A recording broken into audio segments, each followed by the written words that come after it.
चिन्ना स्वामी stadium में RCB IPL जश्न के दौरान भगदड़ के अलमनाक वाक़ये में 11 अफराद की हिलाकत के बाद कर्नाटका हुकूमत ने पब्लिक गैदरिंग्स जैसे पॉलिटिकल रैलीज, स्पोर्ट्स इवेंट्स और कॉन्फ्रेंसेस में हिफाजती इक़दामात को बेहतर बनाने के लिए कर्नाटका क्राउड कंट्रोल बिल 2025 को लागू किया है। इस बिल के मुताबिक प्रोग्राम ऑर्गेनाइजर्स को पुलिस से इजाजत लेना होगा और अथॉरिटीज को ये हक होगा कि वो प्रोग्राम की इजाजत दें या जगह बदलें या हिफाजत का मसला हो तो इसे रोक दें।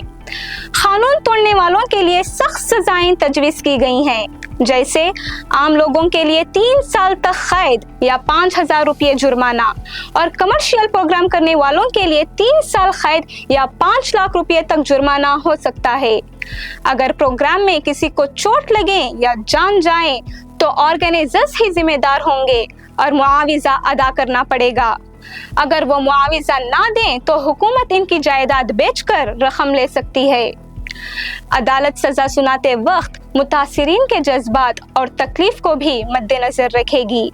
सिर्फ ऑर्गेनाइजर्स ही नहीं बल्कि अगर कोई शख्स गलती से या लाइल्मी में कानून की खिलाफ वर्जी करे तो इस पर भी कार्रवाई हो सकती है। अगर किसी गैदरिंग प्रोग्राम से अमन व अमान को खतरा हो, अथॉरिटीज को इख्तियार होगा कि इसे फौरन रोका जा सके। हुकूमत अवाम को क्राउड यानी हुजूम से मुताल्लिक़ खतरात व एहतियाती तदाबीर के बारे में आगाह करने के लिए तरबियती और मालूमाती प्रोग्राम्स भी चलाएंगी। मजहबी प्रोग्राम जैसे जात्रा और रथोत्सव इस कानून से बाहर रहेंगे। ये नया कानून मौजूदा मुल्की क़वानीन के साथ मिलकर काम करेगा। जो ऑफिसर्स ईमानदारी से अपना काम करेंगे उन्हें कानून से बचाव हासिल होगा।